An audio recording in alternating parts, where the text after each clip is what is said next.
গত ২৬শে জুলাইয়ের সিসিটিভি ফুটেজ ইবে নগরীর চাঁদগাঁও আবাসিক ১৪ নম্বর গ্যারেজ এলাকার দৃশ্য, যেটা দেখা যায় বাসার গ্যারেজত রাহান্য একখান মোটরসাইকেল চুরি করে লেজার গই একজন চোর।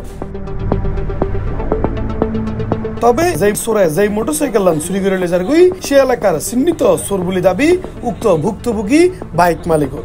গত ২৬ তারিখ রাতে ২টা বাজে এই গাড়ি ঘরের ঢুকি আই প্রায় ১২টা বাজে ঘরের ঢুকি ঘরের গাড়ি আর ঘরের মধ্যে পার্কিং আছিল। তো পার্কিং তাহা অবস্থার মধ্যে জেলে সজারাতে নারা রাতে ঘুম গিয়ে গই। সকালবেলা ঘর প্রায় ৬টা বাজে আর আব্বু ঘুমতো উঠতে উড়িয়ে সাথে দরজা খুলি না পারে, বাইরে তো দরজা লক করা তো সাথে আরো ডাকি আমি উঠি উড়িয়ে ঘর তুন বারান্দা ভাঙিয়ে ঘর তুন বাইরে সাইড দিয়ে আর গাড়ি এন নাই। আচ্ছা যাই হোক সিসিটিভি ক্যামেরা তুন আর ফুটেজ লই থানাত যাই রে মামলা মহদ্দমা করছি জিডি করিবার পরে আর অন্য সিস্টেমে আর খোঁজ টোজ লাগাই যাই রে সাইড দিয়ে ওই দে বদ্দারাট বারে ফারার বাবুসন নামে বেয়াগুনে চিনে এডে সোরা বাবু নামে চিনে বেয়াগুনে ওরে। এর আগে গত মে মাসের ২৮ তারিখ রাতে বদ্দারাটের পুকুরপাড়ার বাসিন্দা মোহাম্মদ বেল্লাল হোসেনের বাসাত চুরির ঘটনা ঘটে। ভুক্তভোগী জানাই তার অনুপস্থিতিতে এড়ে আলমারি ভাঙি নগদ ছাড়াও স্বর্ণলঙ্কার এবং গুরুত্বপূর্ণ চেক বই লই যাওয়া হয়। আমার বাসা ডাকাতি হয়, আমার বাসা থেকে ৪ ভরি স্বর্ণ ১ লক্ষ টাকা ক্যাশ নিয়ে যায়। আমি চাঁদগাঁও থানায় জিডি করছি। শুধু এই ঘটনাই নয়, প্রতিনিয়ত নুরুল হক বাবু ও তার সাঙ্গপাঙ্গল মিলিয়ে পুরো চাঁদগাঁও এলাকাত নিয়মিত এসব চুরির হান্ড ঘুরিজার বলে দাবি এলাকাবাসীর। এখন বর্তমানে এই বদ্রাট এলাকার আতঙ্কর আরেক নাম হইতে সোরা বাবু। আর এই বদ্রাট এলাকার মধ্যে বাসা বাড়িয়ে নিশ্চয়তা লইরে ঘুমো যাই না পারে। আর হনমিকে বাইরে লাগাতে চিন্তা হতে যে সোরা বাবু গুলো হমসমন মধ্যে চুরি করে। ওপেন এত প্রশাসনের নজর দিয়ে তাহানোর পরও ও ওপেন কিভাবে এদিকে চুরি চামারি মানুষের জিনিসপত্র ঘর চুরি দোয়ান চুরি গাড়ি চুরি এই সমস্ত ক্যাঙ্গরি করে। আর একখান একটা সুষ্ঠু একখান তদন্ত একখান বিচার চাই। রাতে ঘুম যায় না, বিভিন্ন ঘরত চুরি স্বর্ণ চুরি হয়ে যার বাইক চুরি হয়ে যার তাপটা চুরি হয়ে যার ঘরত এই খবর কিন পাই না। আর তো শান্তি থাই না পারে। এখন প্রশাসন আছে একখান আবেদন আর একটা সুষ্ঠু তদন্ত করক। তবে অবশেষে বাবুরে গ্রেপ্তার করতে সক্ষম চাঁদগাঁও থানা পুলিশ।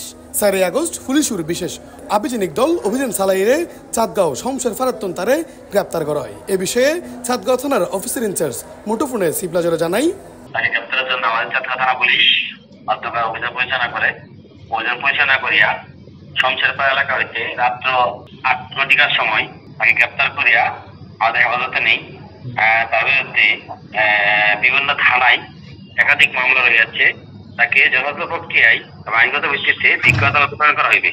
বাইকের বিষয়টা আমি তাকে জিজ্ঞাসাবাদ করবো, জিজ্ঞাসাবাদ করে পরে আমরা জানতে পারবো। জানা গিয়ে নুরুল হক বাবু নগরের ১৬শর এলাকার বাসিন্দা, যদিও বর্তমানে তাহে বদ্রাডর বাড়াই ফারা।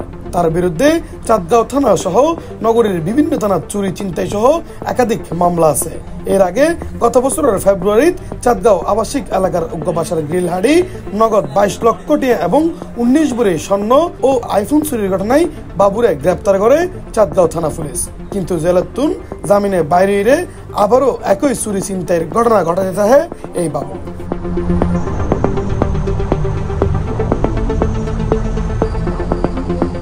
পুলিশ হওয়ার অভিযোগ পাইলেই তারা আসামিরে গ্রেপ্তার করেন। তবে দ্রুত জামিনে মুক্তি পাই দ্বিগুণ উৎসাহে জড়িয়ে পড়ার একই ধরনের অপরাধত।